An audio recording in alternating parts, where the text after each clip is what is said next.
You know that feeling when a service is so bad you just think to yourself, I could do this better? Well, today's story is about someone who actually went and did it. It's about how one daughter, standing in a cold hospital parking lot, decided that good enough just wasn't, and ended up reinventing a crucial healthcare service from the ground up. So let's just put ourselves in that moment. This wasn't some idea cooked up in a boardroom. Nope. This was the raw, in-the-moment reaction of founder Pat Karen. She's watching her own mother, who's recovering from a stroke, struggle to get into this dingy, high-step wheelchair van. It's that feeling of anger, of helplessness, that became the spark for everything that came next. And that one moment in the parking lot, it wasn't just a passing thought. It became a real decision point, a true line in the sand for Pat and her mom. It was the moment they decided that accepting the way things were just wasn't an option anymore. Okay, so this lays out the really stark choice families were facing back in 2013. On one side, you had what was actually available: aging, clunky, and honestly pretty unsafe vans. And the only other choice? Often, it was missing essential medical care altogether. This wasn't just an inconvenience, it was a brutal compromise. And get this, millions of medical appointments are missed every single year in the US because of transportation barriers just like this one. It's a massive issue. Because, look, getting to the doctor is one thing, but how you get there, that really matters. For Pat, seeing her mom struggle wasn't just a logistics problem, it was a human problem. It was about a fundamental loss of dignity, that feeling that the system just doesn't care about the very person it's supposed to be helping. So faced with this totally unacceptable reality, Pat didn't just get mad. She started looking for a solution. And this is the part of the story where that frustration turns into a real, tangible fix. And there it was. Pat literally saw a set of Dodge Caravans that had been modified for accessibility. They were the complete opposite of what she'd been forced to deal with. Clean, modern, low to the ground, which made getting in and out so much safer and less nerve-wracking. It was like a light bulb moment, proof that a higher standard wasn't just a dream. It was totally possible. You could say Pat was uniquely prepared for this moment.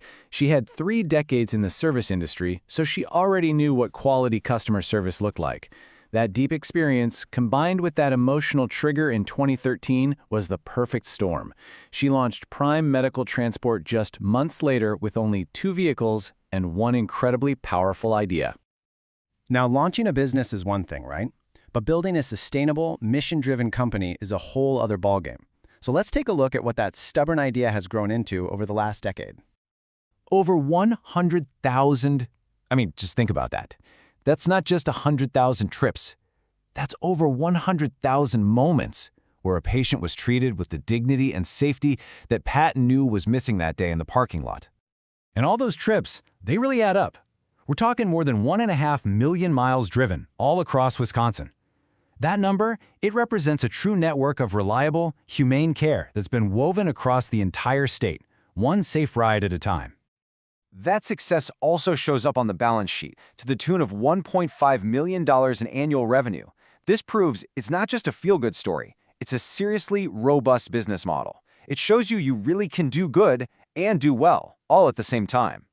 So how did they do it? How did they get this kind of steady growth? Well, it wasn't through flashy marketing or some crazy fast expansion. It was all about a disciplined, operator-first philosophy. So how does Pat really measure the health of her business? She doesn't get lost in dozens of different metrics. She focuses on one single thing: labor costs as a percentage of revenue. Her whole philosophy is pretty simple. If you have the right people in your team and your payroll is in line, everything else, from vehicle maintenance to client satisfaction, will just naturally fall into place. It's an incredibly disciplined way to keep the focus on the people who are actually delivering the service. And you can really see that discipline in their growth strategy. It's slow and steady. First, hire super carefully, because the driver is the heart of the service. Then add only 2 to 4 vehicles a year, never getting ahead of themselves financially or stretching their training too thin. And this is critical. They built a sustainable model by focusing on private pay services first, which gives them consistent cash flow, before they even thought about tackling the complexities of insurance.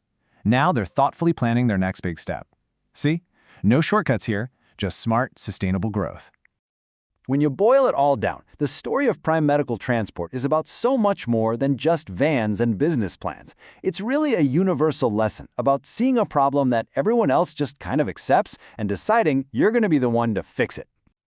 And this, right here, is the core promise that started it all. They took an experience that usually feels like a necessary evil, a compromise between your health and your dignity, and they turned it into a genuine moment of care.